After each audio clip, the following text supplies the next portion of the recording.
Մեկ տարեկան փոքրիկին 1.5 ամիս պարբերաբար ծեծել են, հետո փորձել սպանել։ Գլխավոր դատախազությունն է այսօր տեղեկացրել, որ այս տարվա հունվարի 22-ից մինչև մարտի 10-ը ֆիզիկական ուժեղ ցավ են պատճառել երեխային, իսկ մարտի 15-ին փորձել սպանել։ Ըստ պաշտոնական հաղորդագրության երեխայի հոր երկրորդ կինն է մեղադրյալը։ Ձերբակալվել էր դատարանն այսօր, նրան կալանավորելու հարցն է քննելու։ Փոքրիկ տղան Ալեքսը այժմ Արաբկիր բուժկենտրոնում է, վերակենդանացման բաժնում։ Գիշերվա ժամը 3-ին 4-ին զանգում են տղայիս,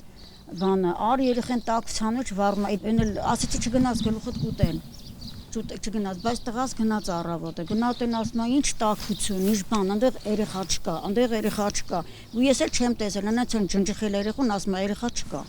Ոտերը ջարդած, թևերը ջարդած, այնտեղ երեխա չկա։ Փոքրիկի մորական տատիկը, որ արդեն խճճվել է դստեր 4 երեխաների ծագման պատմությունների մեջ, պնդում է, տանը, որտեղ ողբերգությունն է եղել, երեխան ոչ մի արյունակից էլ չի ունեցել։ Պաշտոնական հաղորդագրություններում հայր անվանվողը երեխայի կենսաբանական հայրը չէ։ Այդ տղամարդը իր մյուս թոռան հնգամյա աղջնակի հայրն է։ Նախկին ամուսնու ու նրա զուգընկերուհու խնամքին է մայրը թողել փոքրիկին, որ վարձով տուն ճարի։ Կնոջ պատմելով, այդ տանն արտառոց բարքեր են եղել, իր դուստրն էլ հայտնվել է այդ բարքերի ցանցում։ 1000 հատ տնիկ ունի, 1000 հատ բիջ ունի, չգիտես որից է։ Ասում էր մամա, ասում էր պետք է փախնեմ երեխուն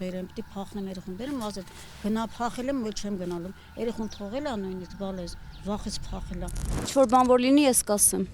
Փոքրիկի մոր հետ Ազատությունը ողբերգության օրն էր խոսել, ասել էր այդ զուգընկերուհին իր ընկերուհին է, չի հավատում, որ այդպիսի բան եղած լինի, գուցե ուրիշն է արել, ասում էր, ընդամենը 1 տարեկան ու 2 ամսական երեխային ուրիշների մոտ թողնելը բացատրել կացարան փնտրելու ցանկությամբ։ 26-ամյա այս կնոջ 4 երեխաներից 2-ը խնամքի հաստատությունում են, հնգամյա աղջնակը մինչև 3 տարեց տատիկների խնամքիներ։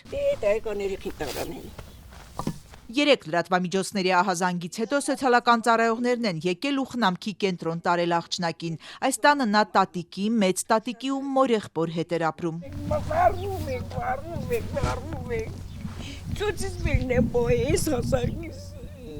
Տարեց կանայք ծանր են տանում երեխայի բացակայությունը, բայց հասկանում են այս փուլում ավելի լավ է աղջնակը հեռու մնա այս իրադարձություններից, անընդհատ տագնապ ունեն, որ իրենց ձևակերպմամբ այդ տանված շրջապատից կփորձեն վնասել իրենց։ Հրեշներից մեզ փրկեք, առաջ իմ երեխեքին փրկեք, հետո իմ մեզ փրկեք, որ ոչ իմ երեխեքին վնասնան, ոչ էլ մեզ վնասնան, այս հրեշները։ Մենք հիմա դրանցից վախենում ենք, կարող է գան սաղից փորը գյուլալցեն էթ։ Իրավապահները դեռ ոչինչ չեն ասել, մեկամյա փոքրիկին մահվան դուռը հասցնող կինը օժանդակողներ ունեցել է, այդ նախկին ամուսինները դաժանության հետ կապ ունեն, թե ոչ։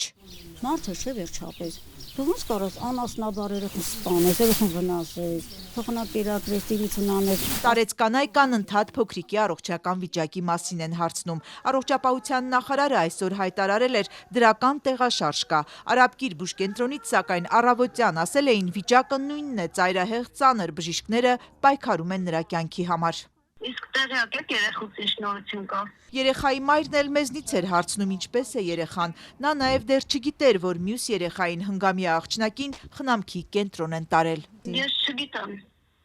Ոնց չգիտեք։ Անկեղծ չգիտեմ։ Իսկ տարեց տատիկները, որ այս օրերին անընդհատ անցանկալի այցելուների են բախվում, հասցրել են տունը կարգի բերել, մաքրել, դասավորել, որքան կարողացել են, որ եթե պետությունից մարդ գա, համոզեն, երբ այս դեպքերը մարեն, իրենք ի վիճակի են լավ խնամել աղջնակին։ Տանը դեղցանիկ կա, խոստանում են 2 լոր, մի սև կաքավ բերել, ուրախացնել նրան, երբ տուն գա։